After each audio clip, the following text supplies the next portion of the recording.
All right.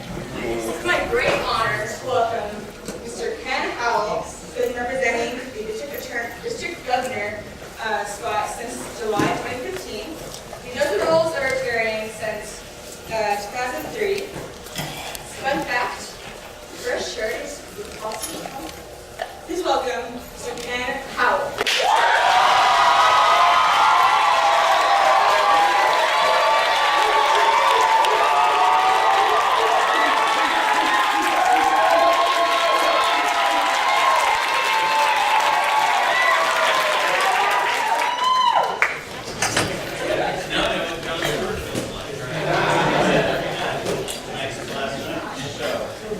Thank you for that terrifically enthusiastic welcome, and I hope I can live up to your enthusiasm tonight.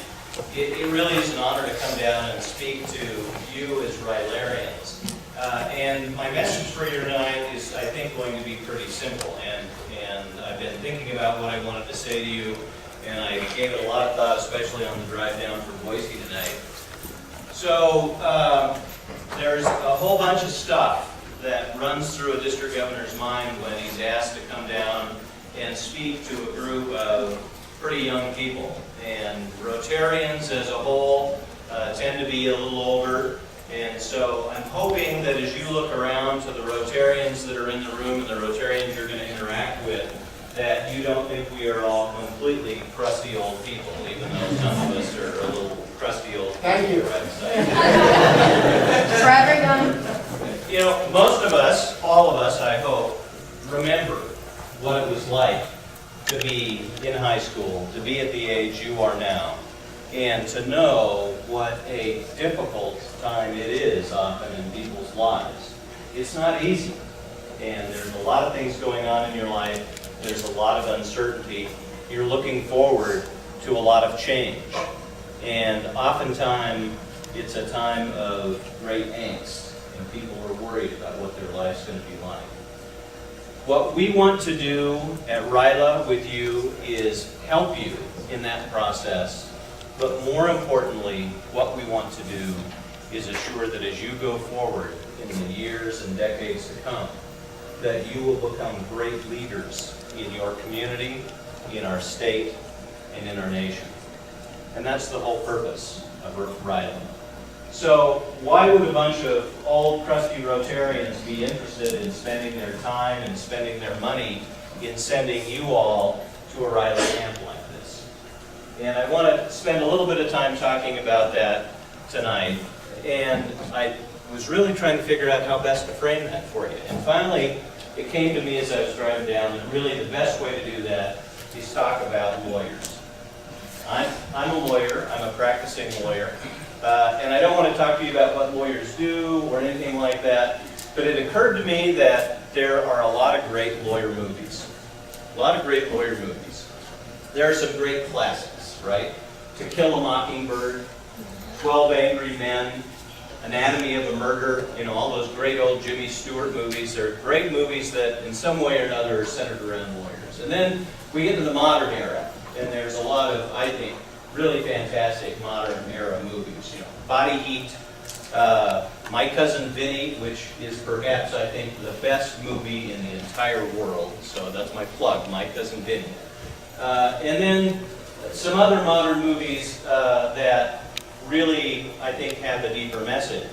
And maybe not one that is commonly watched today unless you're thinking that maybe you want to be a lawyer and you're interested in what goes on in law school.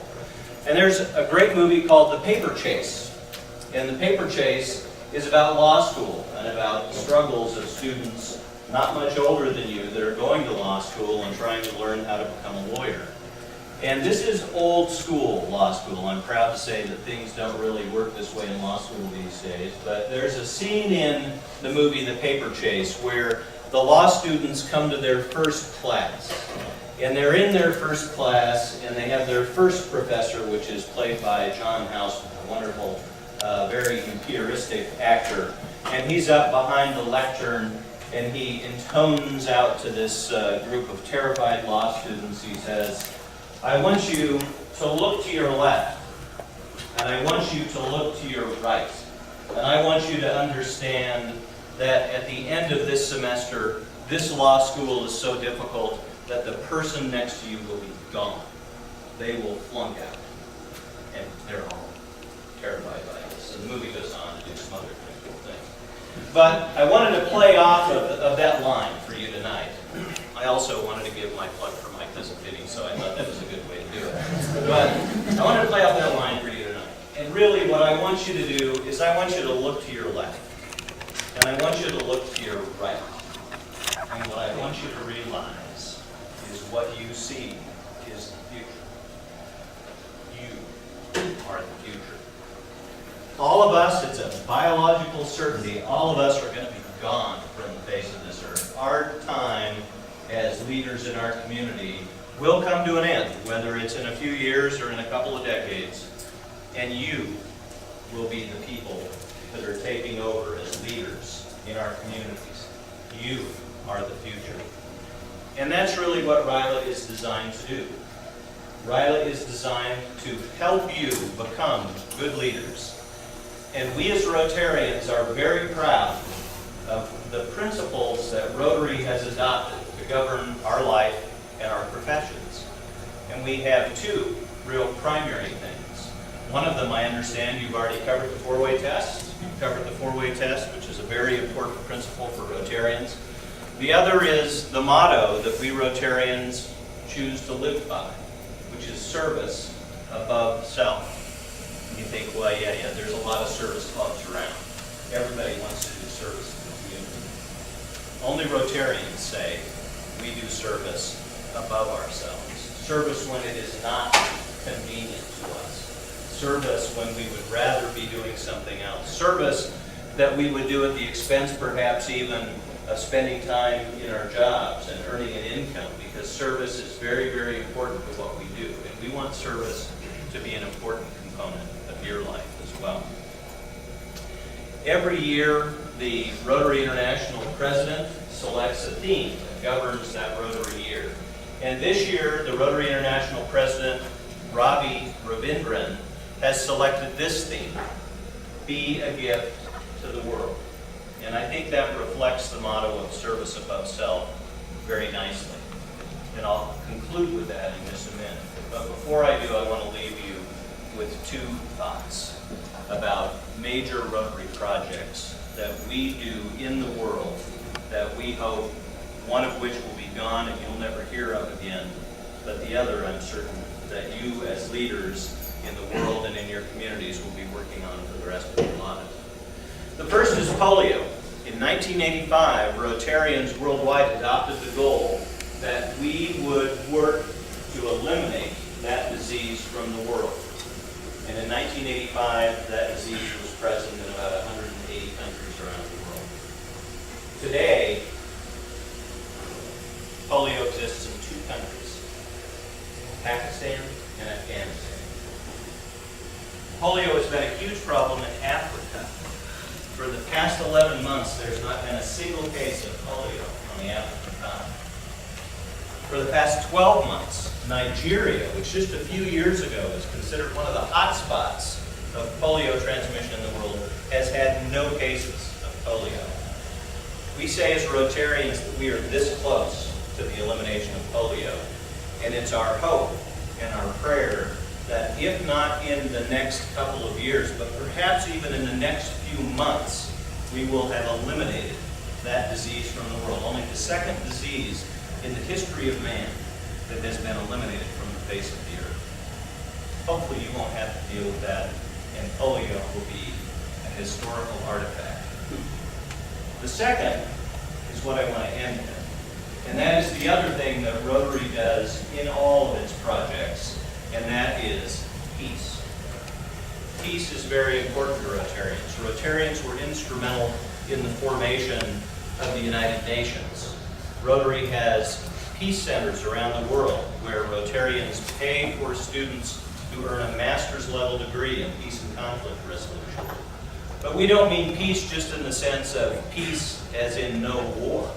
That's certainly part of it. We mean peace in the sense of knowing that you have clean water and you have that peace. Peace in the sense of knowing you have food, you have education, you have a maternal those are the things that we as Rotarians really want to see most in the world.